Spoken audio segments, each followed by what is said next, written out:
episodes ever when things were just so slapdash at the last minute. No, a 3.5 out of 4 stars. This was great. Really great discussion, guys. We will move forward, briefly touch on this. I do want to give this a little bit of time because we mentioned it about a month ago, and there's been a not totally an update, but a bigger, more deep dive on it. It's less a news story now, and it's becoming more of a feature. Really, thanks to this excellently made Variety piece by Adam B. Very. It has to deal with the Blair Witch Project actors, which we talked about a couple of weeks ago. I'm friends with Joshua Leonard on Facebook, so I saw when he posted this initially, this whole thing of calling out Blumhouse and calling out the studio behind the Blair Witch Project as well, which was Artisan Entertainment at the time, for not giving them their royalties and really not getting due compensation for a movie that was generationally effective, made hundreds of millions of dollars, and is still an ensuing cultural staple that now has a sequel and a soft reboot made since then. The title of the article is called "The Blair Witch Project Actors Call Out Quote Unquote Reprehensible Behavior After Missing Out on Profits for Decades." This is an exclusive to Variety by Adam B. Very. What basically Adam B. Very did was he got the three actors, Joshua Leonard, Michael C. Williams, and Rei Hance, formerly Heather Donahue, all together on Zoom to talk about exactly what they are demanding from Artisan, now Lionsgate, and Blumhouse, mainly Lionsgate, because Lionsgate really just came to an agreement with Blumhouse to try to reboot the movie again and make another movie. And it's coming up on the 25th anniversary of Blair Witch. This is the 25th anniversary year of that movie. So basically the three actors wrote an open letter to Lionsgate on April 20th requesting quote unquote meaningful consultation on any future Blair Witch related projects that would likely result in the use of their names and faces, and requesting retroactive and future residual payments for the movie, quote unquote, equivalent to the sum that would have been allotted through SAG-AFTRA had we had proper union or legal representation when the film was made. The key point to understanding this is you have to go back to when the Blair Witch Project was made and released. We were young. So when we learned about this, the buzz was long over. But basically, in 1999, the internet wasn't what it was today. This was a movie made on a shoestring budget that got three basically theater actors involved in the production of this movie. They were given cameras and they were given a script outline for what they had to reenact in the woods. And it was the producers and the people, the very few people, limited crew members behind it that were making those sort of stick figure things and hanging them throughout the woods and kind of giving them a guided map on where to go. When the movie premiered at Sundance Film Festival, it was passed off as a real life student movie. And the actors had to go into hiding pretty much after the movie came out for about 9-10 months because it had to make it look like they were missing and presumed dead. Well, obviously, consequently, then they thought, well, we're going to go into hiding. This movie's going to get acquired, which it did by Artisan Entertainment. We're going to get money from this then eventually because they can't work. Yeah. They can't really work. They can't work in the entertainment industry, rather, at the time. One of the most moving parts of this long piece is when Michael C. Williams, the actor who plays Mikey in the movie, they all play their real character names. Love my webcam going out right now. He says, though, and he quote, "I'm embarrassed that I let this happen to me." He said, "You've got to put stuff away because you're a fucking loser if you can't, because everybody's wondering what happened and your wife's in the grocery line and she can't pay because a check bounced. You're in the most successful independent movie of all time and you can't take care of your loved ones." And that's really I think the most powerful part of this whole thing is that it's really, I think the most shocking is like how they didn't come out after the most recent reboot, and they had the restraint to still, or they didn't feel like it was the time to come out, or they really didn't think that they would have the power and the movement behind them to do so now. The sad part, which is also noted, I was going to try to find it here really quick, with the is when they were talking to a representative for SAG-AFTRA, the author of the Variety piece, Adam B. Very. He says it's complicated, this situation, because he said he's hopeful that the performers will achieve some compensation, but when there is no union contract covering the production, the actors in the union are generally limited to appealing to fairness. And of course, Lionsgate representative declined the comment for the story, as well as former executives at Artisan Entertainment, which I doesn't exist anymore either. So I don't know what's going to happen with this, and I'm afraid it's not going to be much. It's not going to be to the just due or satisfaction of Rei Hance, Michael C. Williams, and Joshua Leonard, which really sucks because I can't imagine doing something like that at a really young age. You got to think they were in their early 20s when they did this. They were younger than us when they did that movie. Struggling post-college kids that were thinking that, like, to see this movie rake in hundreds of millions of dollars and become a cultural phenomenon while they're struggling to make rent. And they're the three behind it. And then the sequel comes out 2 years later. They don't get any money from that, even though they're using archival footage from the Blair Witch Project. Yeah. Then Blair Witch comes out, which was a total secret production, as we talked about last time on the show. That was a total secret production. That movie comes out. They're in that movie in archival footage too. They don't get anything. They don't even get a fucking call that says that they're going to be doing this movie. It's shocking. I guess it shouldn't be shocking, but I guess the gall of these studios is really appalling. And I hope that something comes from it. I don't know if anything will, though, because the SAG-AFTRA compensation that they're seeking was something that had to be done for legal reasons on the production of the movie. And that didn't happen clearly. And I don't know if there's a way to remedy that. We'll go Dom and then Joe for commentary on this. Yeah, I don't really have much hope from a legal standpoint. This whole play by the three. It's good. It's great that they're coming out now. But I feel like enough time has passed where, and asking for legal representation, it's really more so a play to the general public. We're not expecting anything to come from the studios that they're actually talking, that they were the letters and stuff were seemingly talking to, they're really talking to the general public just to get some public sympathy and maybe get to kind of like leverage them in that position, which again, if that's the best you can do, that's the best you can do. Cause it's a damn shame. And Steve, you mentioned earlier that they didn't even have the backing. They didn't feel the confidence to do this even in 2016, which is a bit ago, but still.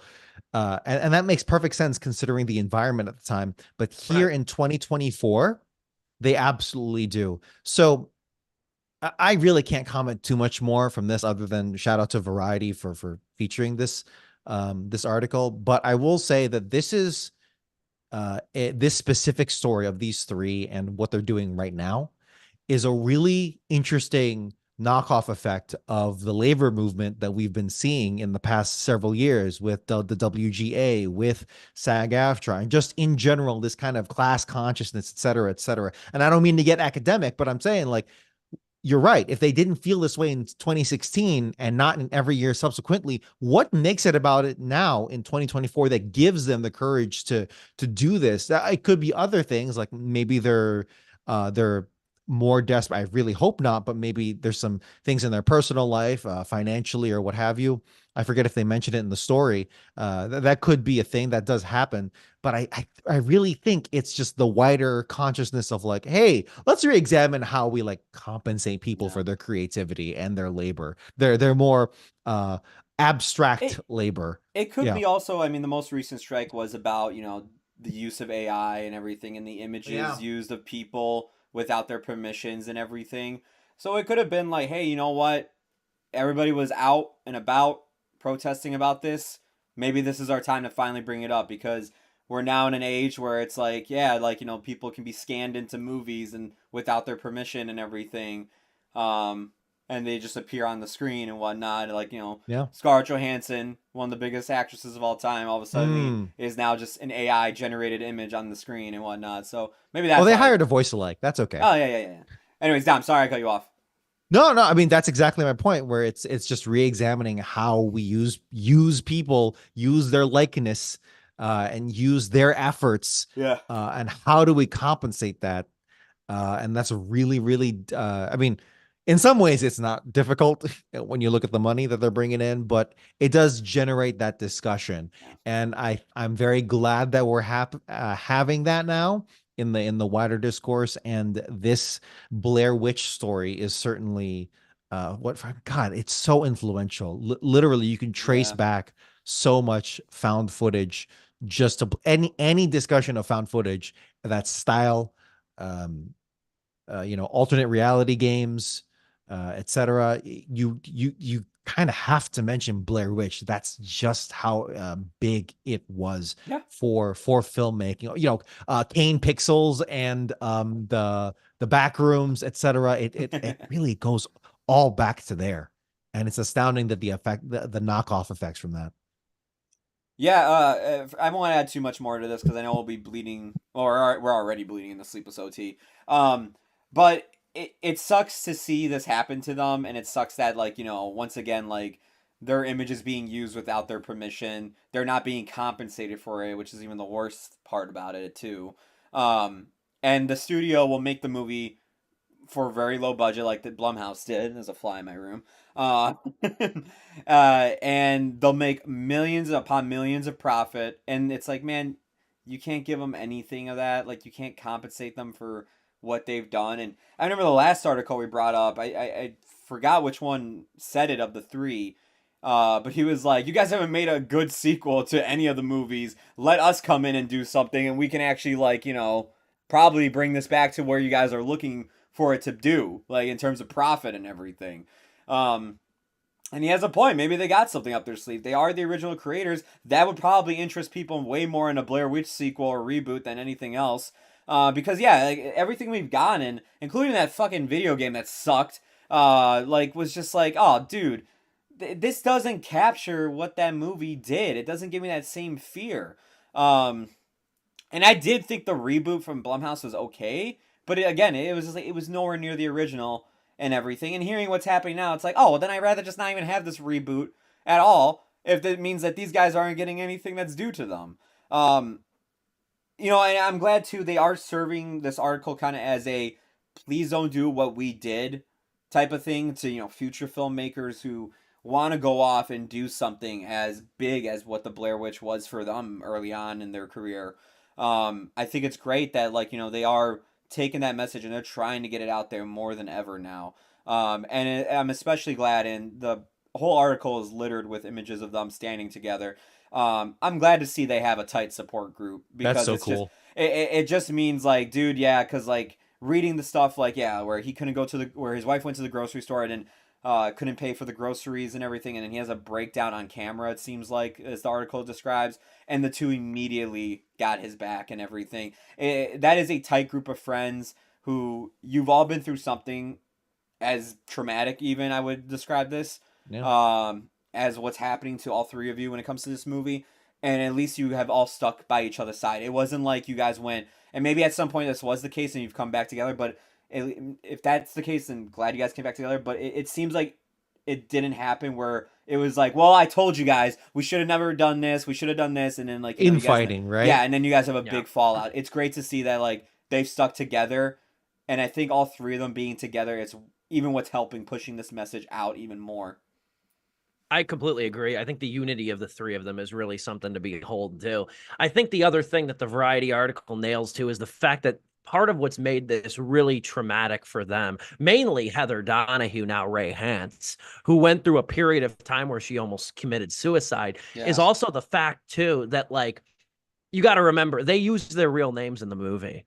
And so there's an inextricable authenticity to that movie. They're playing themselves and they're referred to by their same name. And then allegedly what happened was the movie was supposed to be conceived about like the legend of the Blair Witch, and the footage of them in the woods was only supposed to be like a 30-minute part of the movie, and it was mainly it was going to be a mockumentary on the legend of the Blair Witch. But then they said when they started seeing early posters that looked like missing posters of the three of them, they're like, is this going to be the whole fucking movie?